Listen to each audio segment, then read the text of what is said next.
Combinations, chemical combination के इस new chapter के अंदर आप ये बात जान पाएंगे कि वो कौन से लॉज हैं, वो कौन सी थ्योरीज, या फिर अगर हम कहें कि वो कौन सी ऑब्जर्वेशंस थी जिनकी बेस पे उन्होंने लॉज बनाए, हमारे साइंटिस्ट ने, फिजिसिस्ट ने या मैथमेटिशियंस ने भी। और उन्होंने हमें बताया कि केमिकल्स किस तरीके से एक दूसरे से कंबाइन हो रहे होते हैं। When I am saying chemicals का मतलब क्या हो गया, केमिकल्स का मतलब हो गया कि भाई दुनिया के अंदर जितनी भी चीजें हैं, यूनिवर्स में जितने भी एलिमेंट्स मौजूद हैं, उन सब की बात कर रही हूँ। अगर मैं ये कहूँ कि water is also a chemical, so you shouldn't be afraid, आप लोगों को बिल्कुल भी घबराना नहीं चाहिए ये सुन के कि मैं वाटर को केमिकल कह रही हूँ। क्यों? क्योंकि अगर हम केमिस्ट्री में वाटर को स्टडी करेंगे तो वो केमिकल ही कहलाएगा, ठीक है। सो केमिस्ट्री की टर्म में हम ये कह सकते हैं कि हर चीज जो है वो केमिकल होती है, चाहे वो आपको कोई वैसा रिएक्शन ना करके दे रही हो, लेकिन it is having some elements, है ना, वाटर इज हैविंग एलिमेंट्स। तो उसकी बेस पर हम ये कह रहे हैं कि भाई वो एक तरह का केमिकल है, हम सब केमिकल्स से मिलकर बने हुए हैं, हमारे इर्द गिर्द केमिकल्स मौजूद हैं, सही। बट दैट डजंट मीन कि आप लोग घबरा जाएं, सही है। सो हम बाकायदा आगाज करते हैं आज इस नए चैप्टर का, जिसका नाम है केमिकल कॉम्बिनेशंस। और हमने जैसे कि डिस्कस किया कि इसमें हम जानेंगे कि किस तरीके से डिफरेंट केमिकल्स हमें मिल के कंपाउंड्स बना के दे रहे होते हैं, और वो कौन से लॉज हैं जो कि केमिकल कॉम्बिनेशंस पे डिपेंड कर रहे हैं। देखिए, जब भी कोई लॉ आता है तो हम ये कहते हैं ना कि भाई कोई एक्सपेरिमेंट हुआ होगा, उन्होंने उससे ऑब्जर्व किया, उन्होंने फिर उसकी थ्योरी बनाई और फिर उन्होंने लॉ पेश किया। सो वो जो लॉज हैं सारे, वो कैसे अब तक पहुंचे हैं, किन्होंने प्रपोज किए थे, उन तमाम चीजों को हम डिस्कस करेंगे। इन लॉज को, जिनकी बात मैं आज कर रही हूँ, लॉज ऑफ केमिकल कॉम्बिनेशन को, बेसिकली हम कह सकते हैं कि दीज आर एम्पेरिकल लॉज। अब ये एम्पेरिकल का मतलब क्या होता है? एम्पेरिकल का मतलब होता है जो कि ऑब्जर्व किए गए हों बाय डूइंग एक्सपेरिमेंट और बाय ऑब्जर्विंग, ओके। ऑब्जर्वेशन की बेस पे जो लॉज हम लोग दे रहे होते हैं उसे हम कहते हैं कि वो क्या है, हमारे एम्पेरिकल लॉज हैं, ठीक है। सो अब हम बैठते हैं, ये जानते हैं कि हम सबसे पहले आज इस लेक्चर के अंदर किस लॉ को डिस्कस करने वाले हैं। So let me tell you that the name of that law is law of conservation of mass. So law of conservation of mass दिया गया था एंटोनी लेवॉइजियर की जानिब से। एंटोनी लेवॉइजियर ने 1785 में बहुत सारे केमिकल रिएक्शंस किए, उन्होंने उन केमिकल रिएक्शंस को वे किया before and after the reaction.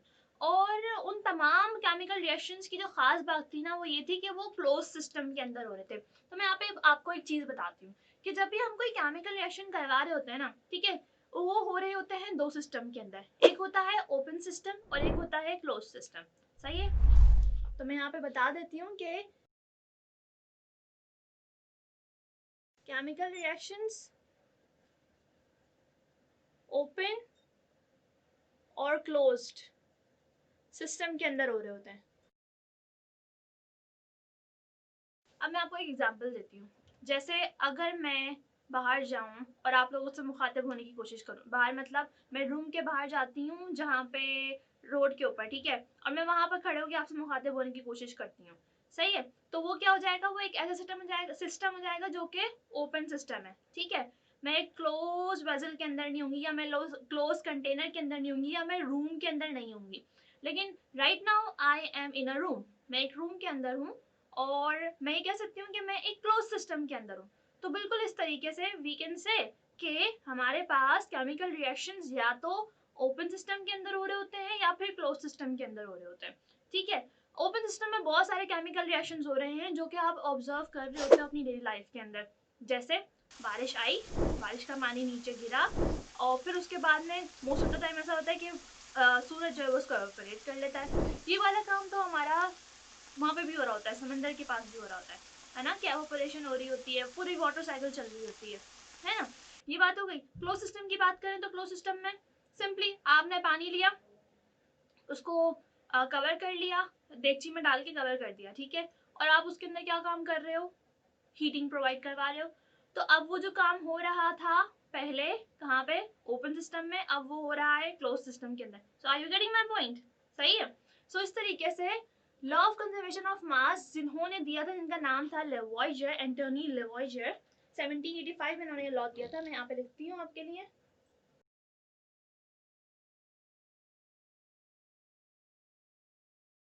इस लॉ में उन्होंने किया क्या था, उन्होंने बेसिकली एक स्टेटमेंट दी थी। उन्होंने कहा था कि मास की कंजर्वेशन के बारे में एक स्टेटमेंट मैं दे देता हूं। उन्होंने कहा कि mass is neither created nor destroyed during a chemical reaction। और अगर हम इसे दूसरे अल्फाज में लिखें तो हम ये कह सकते हैं कि इन एनी chemical reaction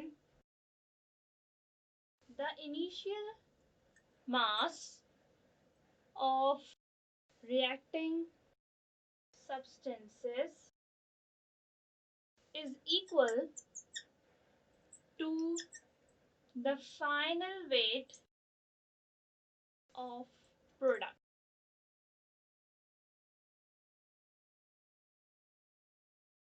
अगर हम अब इनकी इस स्टेटमेंट को देखें तो उसमें क्या कह रहे हैं, mass is neither created nor destroyed during a chemical reaction।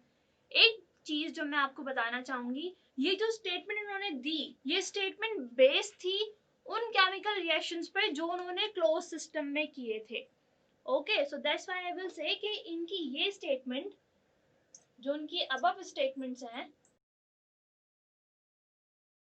वो किस पे बेस कर रही हैं,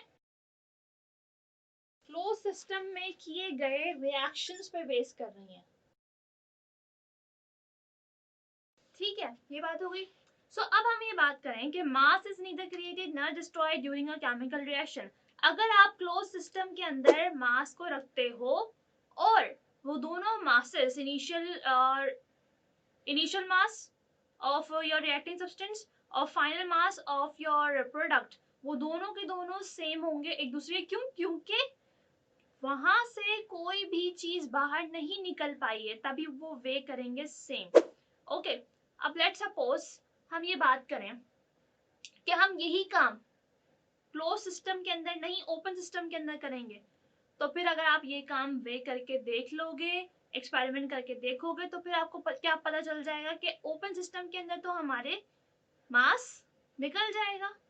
लेट्स सपोज कि आपने जो केमिकल रिएक्शन करवाया उसके अंदर गैस मौजूद थी, बिल्कुल जिस तरीके से एंटोनी लेवोजियर ने एक्सपेरिमेंट किया था। उन्होंने क्या किया, उन्होंने ली मरकरी ऑक्साइड, ठीक है, और इसको हीट करवाया। जब उन्होंने इसको हीट करवाया तो हीट को मैं ऐसे भी रिप्रेजेंट कर सकती हूँ, ठीक है, डेल्टा के साइन से। सो यहाँ पे मिला हमें उन्हें, ठीक है, इन शॉर्ट क्या चीज मिली उन्हें मिला मरकरी और साथ ही उन्हें एक गैस मिली थी। तभी तो हम ये कहते हैं कि लेवोजियर ने ऑक्सीजन गैस को डिस्कवर किया था।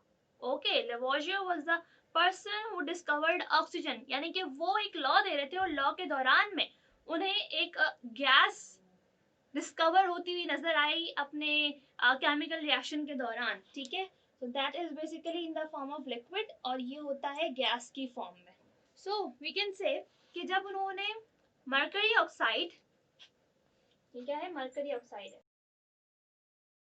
उसको डिकम्पोज करवाया बाय प्रोवाइडिंग हीट, तो उन्हें मिली मरकरी और साथ में एक गैस जिसे हम कहते हैं ऑक्सीजन गैस। सो एंटोनी लेवोजियर ने ये एक्सपेरिमेंट किया था क्लोज सिस्टम के अंदर और उन्होंने ऑक्सीजन गैस को डिस्कवर कर लिया था, ठीक है, जो कि आपने पढ़ा भी था पहले। हमने हिस्ट्री के अंदर ये बात जाना था कि ऑक्सीजन गैस जो है वो लेवोजियर ने डिस्कवर किया था। अच्छा, अब हम आगे बढ़े और ये जाने कि इस लॉ को किस तरीके से वैलिडेट किया गया, या मैं कहूँ कि इस लॉ के ऊपर और कितने साइंटिस्ट ने काम किया। तो थे एक साइंटिस्ट जिनका नाम था लैंडोल्ट, उन्होंने लैंडोल्ट एक्सपेरिमेंट किया था, ठीक है, एश Landolt experiment. So I am going to write it over here. Landolt experiment के अंदर उन्होंने एच शेप ट्यूब ली थी।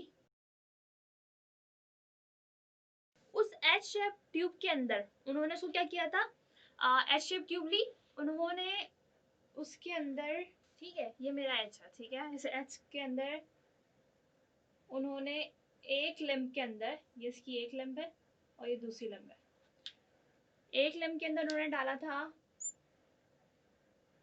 सिल्वर नाइट्रेट, ठीक है, और एक लिम्ब में उन्होंने डाला HCl, और फिर उसके बाद में उन्होंने उसको सील कर दिया था क्योंकि एच शेप ट्यूब थी, उन्होंने उसके अंदर चीजें डाली, इक्वल अमाउंट में इन्होंने AgNO3 और HCl लिया और फिर उन्होंने उसे डाल दिया उसके अंदर एच शेप ट्यूब के अंदर, उसे उन्होंने क्लोज करके सील कर दिया। जब उन्होंने सील किया फिर उसके बाद में उन्होंने उसको शेक किया, शेक करने के बाद में सिल्वर नाइट्रेट जो कि लिम्ब ए के अंदर था, यहाँ पे था, और HCl जो कि लिम्ब बी में था, उन दोनों ने शेक किया, तो उन्होंने शेक होने पे रिएक्शन किया एक दूसरे से, AgNO3 और साथ में बना HCl, ठीक है, AgNO3 और साथ में HCl ने रिएक्शन किया और बनाया AgCl और HNO3, ठीक है। फिर उन्होंने क्या किया, जब उन्होंने सिल्वर नाइट्रेट और HCl दोनों अलग अलग लिम्ब में रखे थे और इस रिएक्शन का पूरा सेटअप लगाया था, तो उन्होंने उसको वे किया था, ठीक है। लेटर ऑन जब उन्होंने इनको शेक किया तो आफ्टर शेकिंग इन्होंने दोबारा से उसको वे किया, सो ही फाइंड आउट कि before shaking and after shaking जो हमारे वेट्स आ रहे थे ना इन दोनों के, जो उन्होंने वेट कैलकुलेट किए थे वो दोनों एक दूसरे के इक्वल आ रहे थे, ठीक है। और साथ में उन्हें वहां पे AgCl और HNO3 की फॉर्मेशन नजर आई थी। AgCl is basically a salt, ठीक है, तो सॉल्ट बन गया था और नाइट्रिक एसिड बन गया था, it is known as nitric acid, it is silver chloride, it is hydrochloric acid and it is silver nitrate. तो मैं यहाँ पे इनके नाम लिख देती हूँ, आपको इन चीजों से फैमिलियर होना है। सिल्वर नाइट्रेट,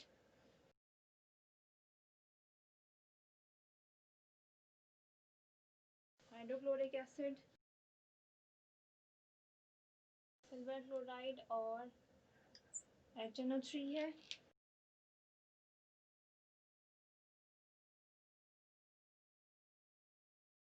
ठीक है।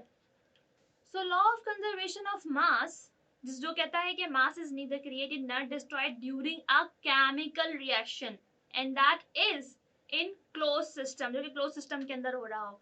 ये बात वैसे तो बिल्कुल वैलिड है बट फॉर केमिकल रिएक्शंस, लेकिन अगर हम बात करें किसके लिए वैलिड नहीं है, that it is not valid for nuclear reactions. Now you might be thinking what is mean by nuclear reactions. हमने ब्रांचेस को डिस्कस किया था, तो ब्रांचेस में हमने एक बात आपको बताई थी, अगर आपको याद हो, कि न्यूक्लियर केमिस्ट्री एक ऐसी ब्रांच ऑफ केमिस्ट्री है जिसके अंदर हम न्यूक्लियर रिएक्शंस कर रहे होते हैं और उसके अंदर क्या होता है, एनर्जी और रेडिएशंस इमिट हो रही होती हैं। सो अगर हम न्यूक्लियर रिएक्शंस की बात कर रहे हैं यहाँ पे, तो let me tell you one thing, मैं यहाँ पे चीज लिख भी देती हूँ, this law is not valid for nuclear reactions, ठीक है। सो न्यूक्लियर रिएक्शंस में हम यूरेनियम को यूज कर रहे होते हैं, यूरेनियम को जब हम यूज कर रहे होते हैं और यूरेनियम कर रहा होता है फिजन रिएक्शन, ठीक है, न्यूक्लियर रिएक्शंस में हम यूज कर रहे होते हैं यूरेनियम को, और यूरेनियम किस तरह का रिएक्शन कर रहा होता है, फिजन रिएक्शन, और फिजन रिएक्शंस में क्या हो रहा होता है, ब्रेकअप और वी कैन से स्प्लिटिंग, ठीक है। हमारे एटम्स जो हैं वो टूट रहे होते हैं, ब्रेकअप हो रहे होते हैं और वो हमें नई चीज बना के दे रहे होते हैं न्यूक्लियर रिएक्शंस के अंदर। सो उसमें ये बात नोट की गई है कि जब यूरेनियम का न्यूक्लियर रिएक्शन हो रहा होता है तो जो मास इनिशियली बिफोर रिएक्शन उसका जो मास होता है ना, वो आफ्टर द रिएक्शन नहीं होता। मतलब कि हम ये कह सकते हैं कि before reaction and after reaction weight is not same. अब इससे क्या बात हमें मालूम होती है? इससे ये बात मालूम होती है कि law of conservation of mass nuclear reaction के लिए वैलिड नहीं है, क्योंकि बिफोर रिएक्शन और आफ्टर रिएक्शन हमारे मास इक्वल नहीं है। बिफोर रिएक्शन मास था, दैट वाज मास ग्रेटर, ठीक है, यूरेनियम का मास ज्यादा था, लेकिन आफ्टर रिएक्शन मासेस कम हो गए। इससे ये बात मालूम हुई कि ड्यूरिंग केमिकल रिएक्शन कुछ इस तरह की चीज हुई कि जो मास रिएक्शन हो रहा था, तो ड्यूरिंग रिएक्शन मास ने अपनी फॉर्म चेंज कर ली, और फॉर्म चेंज करके उसने अपने आप को कन्वर्ट कर दिया किसके अंदर? एनर्जी की फॉर्म में। और एनर्जी की फॉर्म कौन सी? हीट या फिर रेडिएशन, ठीक है। यही वजह है कि लॉ ऑफ कंजर्वेशन ऑफ मास को वैलिड नहीं समझा जाता न्यूक्लियर रिएक्शंस के लिए। ये बात हो गई। इसके बाद में अगर मैं आपको एक बात बताऊं तो शायद you know very well, Hiroshima Nagasaki के ऊपर जो है वो बॉम्बिंग की गई, जिसका मैंने जिक्र भी किया था ब्रांचेस ऑफ केमिस्ट्री के अंदर।